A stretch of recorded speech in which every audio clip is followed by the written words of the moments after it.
ఒక కోర్టులో బెయిల్ వచ్చేంత వరకు జడ్జి గారు బెయిల్ వచ్చేంత వరకు ఆయన కూర్చో అంటే జ్యుడిషియల్లో జడ్జి గారు సీట్లో కూర్చున్న తర్వాత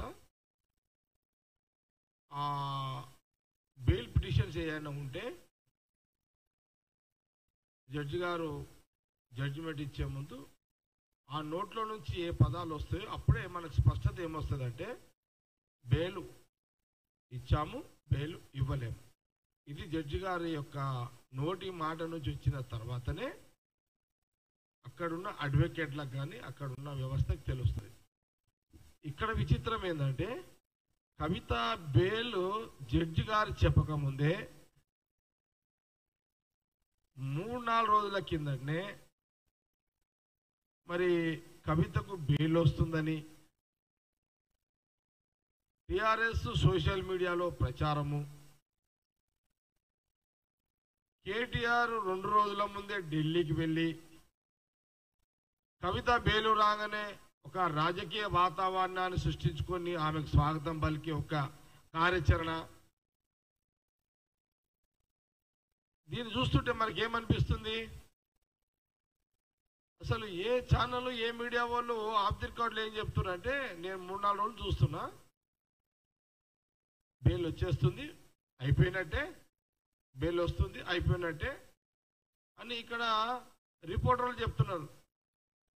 తెలంగాణ గడ్డ మీద రిపోర్టర్లు చెప్తున్నారు. అంతా జడ్జి చెప్పాల్సిన జడ్జిమెంట్ని ఈడ అడ్వకేట్ ఈడ రిపోర్టర్లే చెప్పేస్తున్నారు. ఈడ వాళ్ళు బీఆర్ఎస్ రిపోర్టర్లే చెప్పేస్తున్నారు.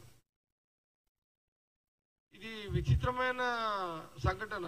జ్యుడిషియల్లో బెయిల్ జడ్జి గారు చెప్పకముందే బీఆర్ఎస్ రిపోర్టర్లు సోషల్ మీడియాలో వైరల్ ఏర్పాట్లు హంగామా, ఈ 5 నెలలు ఆమె జైల్లో ఉన్నదానికి ఆమెను కొంత బాగా ఎక్స్పోజ్ చేసి కొంత దాన్ని క్రియేటివ్ రాజకీయంగా బెనిఫిట్ తీసుకోవాలని ఒక డయాగ్రాము, ఒక డిజైను. ఇది విచిత్రమైన. జడ్జి గారు చెప్పకముందే టిఆర్ఎస్ రిపోర్టర్లు జడ్జిమెంట్ ఇచ్చేసారు. జడ్జి గారు చెప్పకముందే కేటీఆర్ గారు ఆల్రెడీ లీక్ ఇచ్చేసిండు. జడ్జిమెంట్ రాకముందే కేసీఆర్ గారు ఆల్రెడీ డిజైన్ తయారు చేసిండు. ఇప్పుడు అంటే బీజేపీ ప్రభుత్వము బీఆర్ఎస్ పార్టీకి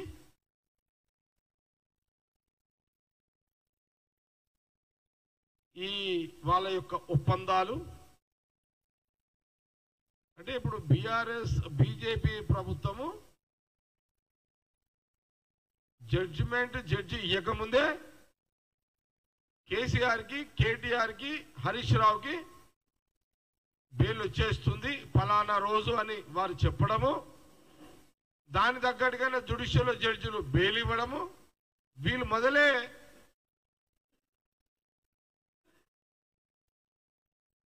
ఏర్పాట్లన్నీ రాజకీయంగా ఏర్పాట్లు చేసుకోవడం. విచిత్రమైన పరిపాలన దేశంలో.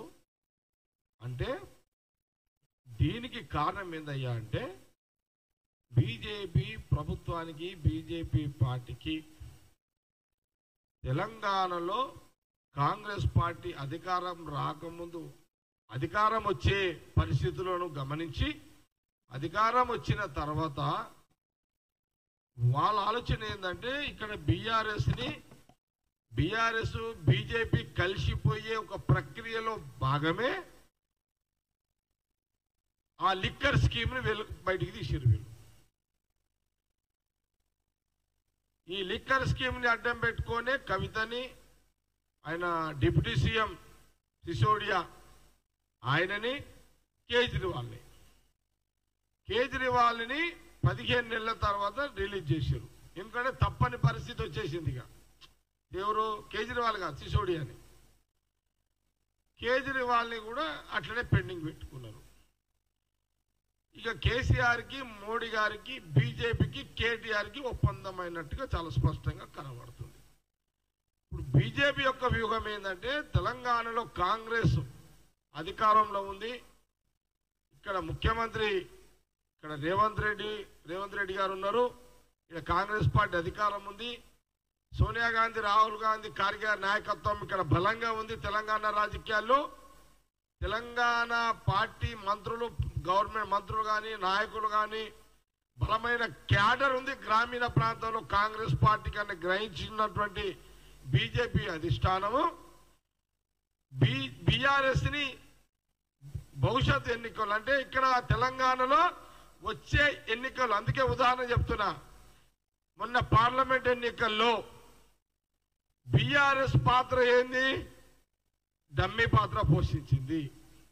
10 ఏళ్ళు అధికారంలో ఉన్న బీఆర్ఎస్ పార్టీ, మీరు 10-12 ఎంపీ సీట్లున్న బీఆర్ఎస్ పార్టీ మొన్న ఎన్నికల్లో ఒక్క సీటు గెలవకుండా మీరు సరెండర్ అయింది వాస్తవమే అనే దానికి ఈరోజు కవిత బేలు నిదర్శనం. ఈ కవిత బేల్ కండిషన్ లో భాగమే బిఫోర్ పార్లమెంట్ ఎన్నికల్లో ఒక్క సీటు కూడా బీఆర్ఎస్ గెలవకుండా బీజేపీ గెలిచేటట్టుగా ఇండైరెక్ట్ గా బీఆర్ఎస్ కేసీఆర్ గారు వాళ్ళ ఫ్యామిలీ వాళ్ళ నాయకులకు కార్యకర్తలకు న్యూట్రల్ చేసి బీజేపీకి ఓట్లు వేయించారు. ఇప్పుడు కేసీఆర్ సొంత జిల్లా మరి అక్కడ తిరుగులేదు అన్నటువంటి రాజకీయ సందర్భాల్లో మరి అక్కడ ఎక్కడ ఏది గెలవకపోయినా మెదక్ పార్లమెంటు బీఆర్ఎస్ గెలుస్తుంది, కేసీఆర్ మాట నిలబడుతుంది. ట్రబుల్ షూటర్ అన్న ప్రచారంలో ఉన్న హరీష్ రావే సక్సెస్ చేసుకుంటాడన్న రాజకీయ పరిస్థితులలో ఎట్లా ఓడిపోయింది బీఆర్ఎస్? అక్కడ ఓడిపోవడమే కాదు, 3వ స్థానానికి మెదక్ కేసీఆర్ సొంత జిల్లాలో 3వ స్థానం బీఆర్ఎస్ ఎందుకు వచ్చింది? కవిత బేలు ప్రక్రియలో భాగమే సొంత పార్లమెంటు వదులుకున్నాడు అనే ఒక రాజకీయ పరిస్థితి. అందుకే ముఖ్యమంత్రి రేవంత్ రెడ్డి గారు, కాంగ్రెస్ పార్టీ మంత్రులు మొదటి నుంచి కూడా 14 సీట్లు మాకు కాంగ్రెస్ కు తెచ్చుకుంటామనే కాన్ఫిడెన్స్ కారణం ఏంటంటే ఆ 2 పార్టీలు దూరం ఉన్నాయి కదా అనుకున్నాం, కానీ అంతర్గతంగా లోపల ఒప్పందాల చీకటి ఒప్పందాల ప్రక్రియ భాగంలోనే ఒక ఎంపీ బీఆర్ఎస్ గెలవకుండా బీజేపీకి సహకరించింది. అందుకే తెలంగాణ ప్రాంతంలో పార్లమెంట్ ఎన్నికల్లో మాకు 4-5-6 తగ్గినాయి, బీజేపీకి 8 వచ్చినాయి. ఇది నిజం, ఇది వాస్తవం, ఇది రాజకీయ విమర్శ కాదు. అసలు కవిత బేల్ వస్తుందని 4 రోజుల నుంచి తెలంగాణ ప్రాంతంలో ప్రచారం ఏంటి? కవిత బేల్ వచ్చేసింది అని ప్రిపేర్ కావడం ఏంది కేటీఆర్? అంటే ఇక్కడ కాంగ్రెస్ రాజకీయంగా భవిష్యత్ ఎన్నికల్లో బలహీనపరిచే ప్రక్రియలో భాగమే, చీకటి ఒప్పందుల భాగమే BJP, BRS, Modi, KCR family అందరూ కూడా. రేపు సరే బయట ప్రచారం జరుగుతున్నది, వీళ్ళు విలీనం అవుతారు, బీఆర్ఎస్ బీజేపీలో విలీనం అవుతారు, ప్రచారం జరుగుతున్నది ఆల్రెడీ. చాలా మంది ప్రజలు అనుకుంటున్నారు బయట. కానీ వీళ్ళ ఆలోచన విలీనం కావచ్చు, లేదా ఇద్దరు భవిష్యత్తులో విలీనం అనే ప్రచారం చేసుకుంటూ భవిష్యత్తులో వచ్చే ఎన్నికల్లో వీళ్ళిద్దరూ అలయన్స్ లో ఎలక్షన్ పోయే యొక్క ప్రక్రియలో భాగమే ఈ కవిత బేలు అని కాంగ్రెస్ పార్టీ చాలా స్పష్టంగా తెలియజేస్తున్నది. తెలంగాణ ప్రజల మధ్యలో ఈ చర్చ జరుగుతున్నది. అంటే బీజేపీకి చాలా తెలుసు, తెలంగాణ గడ్డ మీద తెలంగాణ ప్రాంతంలో కాంగ్రెస్ ని రాజకీయంగా ఏమి చేయలేము, కాబట్టి బీఆర్ఎస్ సపోర్ట్ కావాల్సిందే.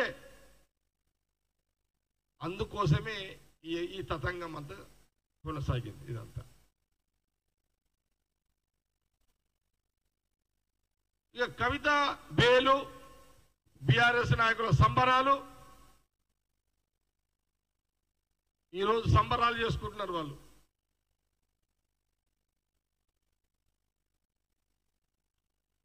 ఆ సంబరాలకు సంబంధించిన విమర్శ, దానికి సంబంధించిన మాట మళ్ళీ చెప్తా. కానీ తెలంగాణ ప్రజలకు స్పష్టత చేయదలుచుకున్నాం ఏంటంటే, ఈ యొక్క రాజకీయ చీకటి ఒప్పందము భవిష్యత్తులో బీఆర్ఎస్ బీజేపీ ప్రయాణం చేసే భాగంలో కవితకు బెయిల్ అనేది చాలా క్లియర్గా స్పష్టంగా చెబుతూ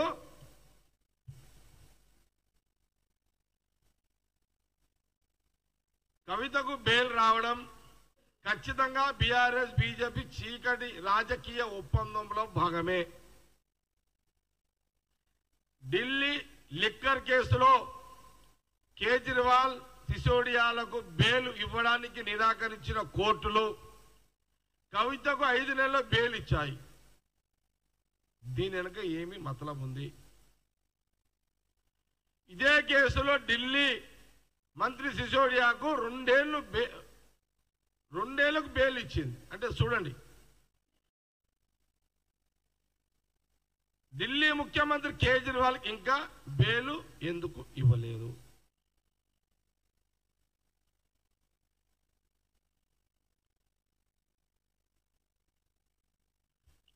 ఈ ఒప్పందాలు ఏవి? బీఆర్ఎస్ బీజేపీ యొక్క చీకటి ఒప్పందాలు.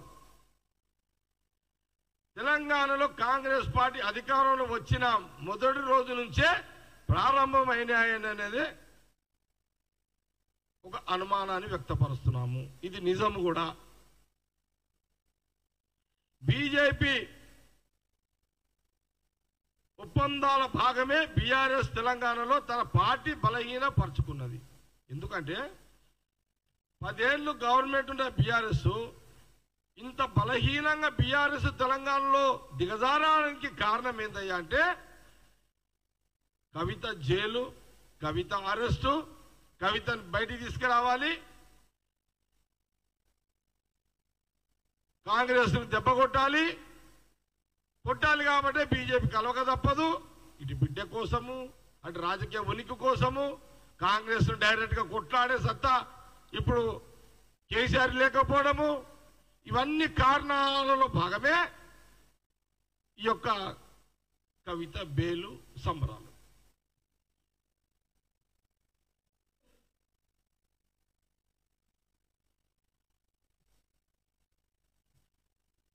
చాలా ఎగ్జామ్స్ మెదక్ పార్లమెంట్లో చెప్తున్నాం. ఏంటంటే 2 రోజుల ముందు రేపు పోలింగ్ ఉందగా మెదక్ పార్లమెంటులో బీజేపీ గెలిచిన అన్ని పార్లమెంట్లలో రేపు ఓట్లనంగా బీఆర్ఎస్ బూతులల్లా ఎక్కడ కూడా వాళ్ళ ఏజెంట్లు లేరు. బీఆర్ఎస్ ఏజెంట్లు ఒక్క బూత్లో పార్లమెంట్ ఎన్నికల్లో లేరు, వాళ్ళ నాయకులు లేరు, వాళ్ళ ఎమ్మెల్యేలు కూడా లేరు. 1 సైడ్ బీజేపీకి వేయండి అని డైరెక్ట్ గా బీఆర్ఎస్ ఎమ్మెల్యేలు వాళ్ళ ఎంపీ క్యాండిడేట్లు కూడా చెప్పేశారు. బీఆర్ఎస్ ఎంపీ క్యాండిడేట్లు కూడా మీరు కాంగ్రెస్ కి వేయకండి, బీజేపీకి వేయండి అని. ఇది నిజం ఇదంతా. కాబట్టి అల్టిమేట్ ఏంటంటే బీజేపీ ఒక రాజకీయంగా మళ్ళీ వచ్చే పార్లమెంట్ ఎన్నికల్లో వాటిలో సీట్లు పెంచుకుని, అంటే వాళ్ళకు కావాల్సిన, ఎందుకంటే చూడండి నార్త్ అంతా వీక్ అయిపోయింది, బీజేపీ ఇంకా వీక్ అయిపోతుంది. వాళ్ళు మొన్న ఈ సౌత్ తోటే ఎట్లొచ్చారు, తెలంగాణలో బీఆర్ఎస్ని వీక్ చేసిర్రు, 0 చేసిర్రు పార్లమెంట్ ఎన్నికల్లో, వాళ్ళకి 8 వచ్చినాయి. అట్లాగే ఆంధ్రప్రదేశ్లో టీడీపీ పవన్ కళ్యాణ్, చంద్రబాబు నాయుడు ఒక ఎలక్షన్ ఏమో జగన్ తోటి తీసుకున్నారు. ఈ ఎలక్షన్ ప్రజలు జగన్ కి వ్యతిరేకంగా ఉన్నారని టీడీపీ పవన్ కళ్యాణ్ తోటి సపోర్ట్ తీసుకున్నారు. ఇక్కడ కొన్ని సీట్లు, అక్కడ కర్ణాటకలో కూడా మా నాయకులను ఇబ్బంది పెట్టి అక్కడ కొన్ని సీట్లు. మొన్న ప్రధానమంత్రి మోడీ గారు అయినంటే కారణం ఏంది? అక్కడ బలం తగ్గింది, ఇక్కడ బలం పెంచుకోవాలి, ఇక్కడ ఉన్న ప్రాంతీయ పార్టీలను తన గుప్పిట్లో పెట్టుకోవాలి, దాంతో బీజేపీ కేంద్రాన్ని పరిపాలించాలి అనే బీజేపీ మోడీ అమిత్ షా యొక్క డయాగ్రామ్ లో భాగమే ఈ ప్రాంతీయ పార్టీలు ప్రధానంగా బీఆర్ఎస్ కేసీఆర్ ఒక పావు చెస్లో ఒక పావుగా ఆయన పనిచేస్తుండు బీఆర్ఎస్కి బీజేపీకి అనేది చాలా స్పష్టంగా కాంగ్రెస్ పార్టీ తెలియజేస్తుంది. ఓకే అని ఎనఫ్.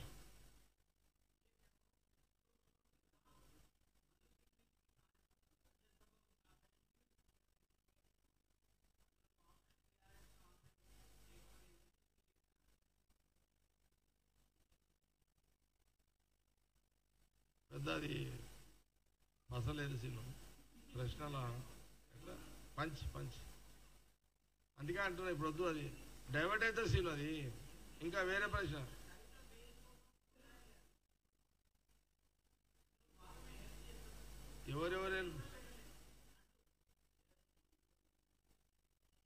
ఎవరన్నారు? బీఆర్ఎస్ నాయకులు ఏమంటున్నారు? బీఆర్ఎస్కి కవిత బెయిల్ రావడంతో మంచి రోజులు వచ్చినాయని అంటున్నారు. ఆ మంచి రోజులు కవిత బెయిల్ రావడంలో బెయిల్ వచ్చిన దాంతో పాటు వెనక బీజేపీ ఉంది కాబట్టి ఆ ధైర్యంగా బీఆర్ఎస్ నాయకుల యొక్క ఆ మాటలు వారు అంత ఈరోజు ఆ ధైర్యంగా మొన్నటిదాకా పిల్లిలాగా అణిగిమెనిగి గూట్లో కూర్చున్న బీఆర్ఎస్ కవిత బెయిల్తో ఈ సంబరాలు చేస్తున్నారంటే మాకు బీజేపీ వెనుక ఉన్నది అనే ఒక ధైర్యం ఈరోజు కేసీఆర్కి కేటీఆర్కి హరీష్రావుకి వచ్చింది కాబట్టి ఈ సంబరాలు.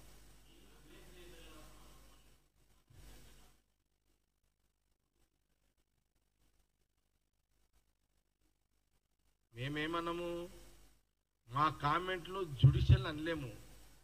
మా కామెంట్లు ఏంటి? జ్యుడిషియల్ జడ్జి గారు చెప్పకముందే బీఆర్ఎస్ మీడియా వాళ్ళు సోషల్ మీడియాలో కవిత బెయిల్ వచ్చిందని 4 రోజుల ముందే చెప్పారు. 2 రోజుల ముందే కవితకు బెయిల్ వచ్చేస్తుంది అని కేటీఆర్ ఢిల్లీలో మకాం వేసి సంబరాల ఏర్పాట్లు చూస్తున్నారు. అసలు జ్యుడిషియల్ వాళ్ళ మీద యాక్షన్ తీసుకోవాలి. ఎవరి మీద? ఆ ఫ్యామిలీ మీద తీసుకోవాలి. మేమేమన్నాం? మేము జ్యుడిషియల్ గౌరవిస్తున్నాము. జ్యుడిషియల్ జడ్జి గారు చెప్పకముందే BRS media KTR Harish Rao KCR bail వచ్చిందని వాళ్ళ మీడియా ద్వారా ప్రచారం చేస్తున్నప్పుడు మనం ఎందుకు ఈ జ్యుడిషియల్ గౌరవించకుండా ఇలాంటి బెయిల్ వచ్చిందని చెప్పడము? జ్యుడిషియల్ వాళ్ళని తప్పుపట్టాలి. కాంగ్రెస్ పార్టీ అనే అధికారం ఎవరికి లేదు. మేము చాలా క్లియర్గా జ్యుడిషియల్ పట్ల మేము అందుకే అంటున్నాం కదా. జడ్జి గారు చెప్పకముందే కేటీఆర్ చెప్పేసిండు, జడ్జి గారు చెప్పకముందే సోషల్ మీడియా బీఆర్ఎస్ చెప్పేసింది. దీన్ని జ్యుడిషియల్ గమనించాలని కాంగ్రెస్ పార్టీ కోరుతున్నది.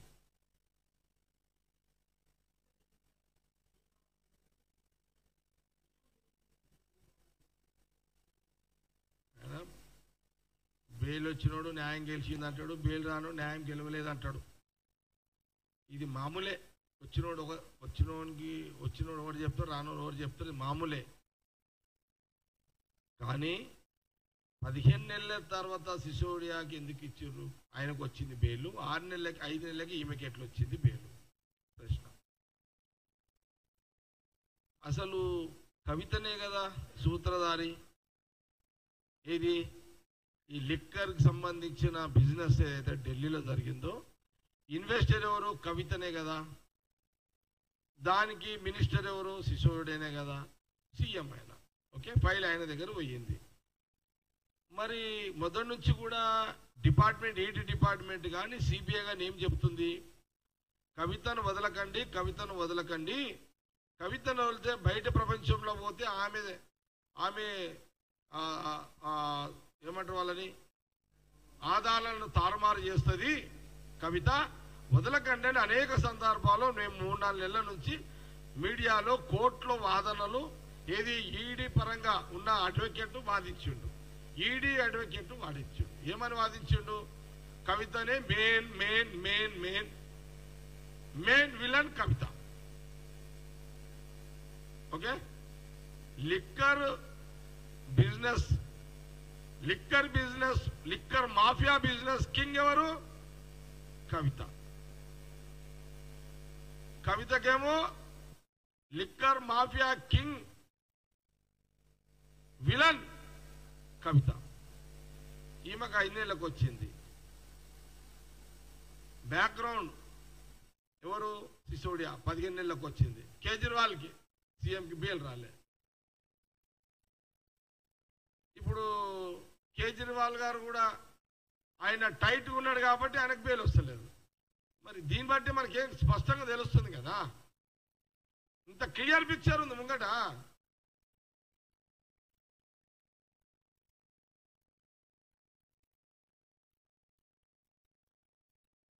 కాబట్టి ఇది డైరెక్షన్ బీజేపీ గవర్నమెంట్. ప్రధానమంత్రి మోడీ గారు, అమిత్ షా గారు ఇచ్చిన డైరెక్షన్ లో భాగం ఈ రోజు బీఆర్ఎస్ కవిత రిలీజ్ సంబరాలు.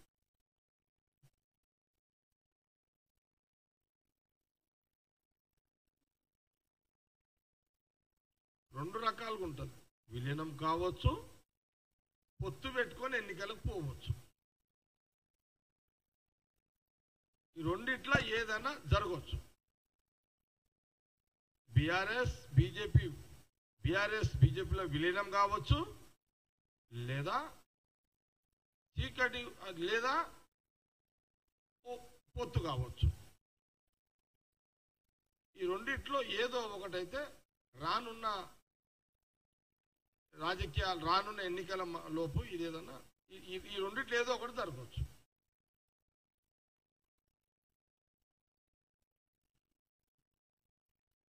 మేమేం అగౌరవపరచలేము సుప్రీంకోర్టు ఆర్డర్ని. మేము బెయిల్ ఇచ్చిన దానికి మేమేమన్నా ఇప్పుడు ఏమన్నా అన్నామా? ఏమన్నా మేము జడ్జి గారిని ఏం అనలే.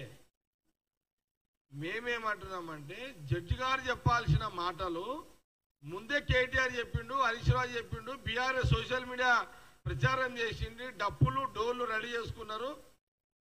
జడ్జి గారు చెప్పముందే ఇది ఎక్కడ లీకేజు అని ఇది కూడా మేము అనొద్దు. ఇంత డెమోక్రసీ కూడా లేదా దేశంలో? ఇక మాకు ఇక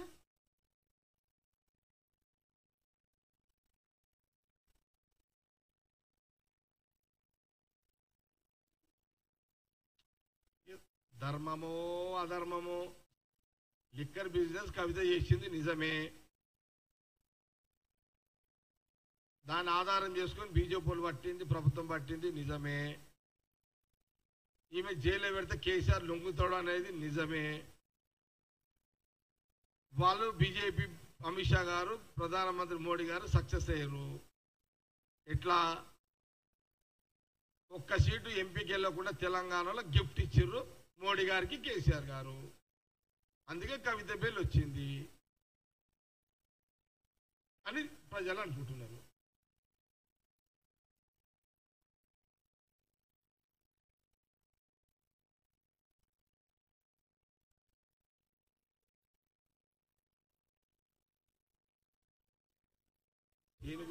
సీనుకు రేపు చెప్తా జవాబు.